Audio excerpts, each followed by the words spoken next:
Heto na nga mga Mars at may chika ko nga sa inyo na dumating na nga pala itong pinagkaintay-intay ko na parcel. Bumili nga pala ako mga mare ng S30 selfie stick at TNW nga ang tatak. Parang tripod na nga rin ito mga mare at kung nagbabala ka na nga pumasok sa mundo ng pagbablog. Heto na nga mga mare ang pinakamaganda para sa akin na maire-recommenda ko nga na panimula nga sa pagbablogging mo. Tara mga mare, samahan nyo nga ako i-unbox ang S30 TNW selfie stick na to. Bibigyan ko nga ng rating tong selfie stick na to mga mare kung gaano nga kaganda ang brand at ang quality nito. Nung naghahanap nga pala ako mga mare ng tripod o selfie stick nga lang na bibilhin ko para nga sa pagbablogging ko, nahirapan talaga ako mga mare na maghanap at makapili nga ng bibilhin ko. Kaya naman nga todo review nga ako sa mga feedback nga at sa mga online shop. Heto na nga mga mare at tignan nyo nga itong S30 TNW selfie stick na to at talaga naman ngang napakaganda at pangmalakasan nga yung dati. May dalawang kulay nga pala itong mga maring pagpipilian, black and white at white nga pala ang napili ko. Pwede na nga pala itong i-bluetooth mga mare sa mga cellphone nyo para nga kapag magsiselfie kayo hindi na nga kailangan mag-timer. Dire-diretso na nga ang selfie nyo mga mare at pindot na nga lang kayo ng pindot doon. Speaking pindot nga mga mare at hayan nga ipe-press nyo nga pala yung pinakababa na yan para nga mabuksan nga itong paanan ng ating selfie stick. Hindi ko talaga inaakala mga mare na napakaganda talaga ng selfie stick na to. Pag i-check out nyo nga yan dyan mga mare ay talaga naman ngang hindi kayo magsisisi. Ewan ko na lang talaga mga mare kapag hindi nga kayo kinilig dito sa unang hawak nyo nga sa selfie stick tripod na to. Hindi ko talaga pinapahalata mga mare na kinikilig talaga ako sa nabili kong tripod na to. Hindi naman nga kasi bagay sa akin mga mare na kinikilig nga ako at ang pangit nga ng itsura ko kapag kinikilig. Charis! Heto naman nga mga Mars at samahan nyo naman nga akong buksan nga itong TNW SP Light. May tatlong mode nga tong ilaw niya mga mare at pwede mo nga siyang color white,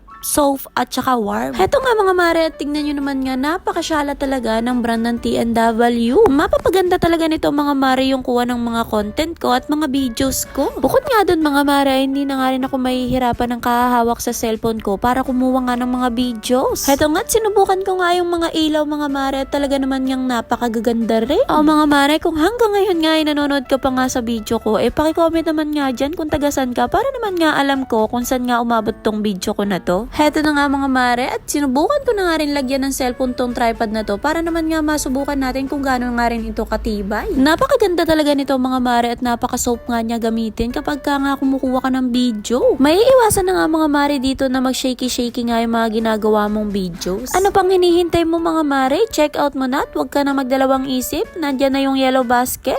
Heto nga mga mare, kinabukasan nga at sakto nga may gagawin nga akong content at magagamit na nga natin itong ating tripod. Excited na nga rin ako mga mare na gamitin nga ito palagi sa mga gagawin ko pang mga content. Heto nga mga mare at ipapakita ko nga sa inyo kung gaano nga kahaba itong ating tripod. Napakatibay nga nito mga mare talaga at hindi nga to basta-basta tumutumba kahit nga may malakas na hangin. Compare nga sa mga nabibili nating tripod stick na cheap price. Kita nyo mga mare, lagpas tao nga tong haba ng ating tripod. Ang i-rate ko talaga dito sa selfie stick ng TNW brand na to mga mare ay 100/10. Napakaganda nga kasi nito mga mare, unang hawak mo pa lang talaga kikiligin ka talaga, promise. O siya mga mare, kung nanonood ka pa nga hanggang ngayon sa last part ng video ko, maraming salamat. Hanggang dito na lang ang ating mini vlog. Yun lang naman. Salamat sa mga nanood. Follow for more!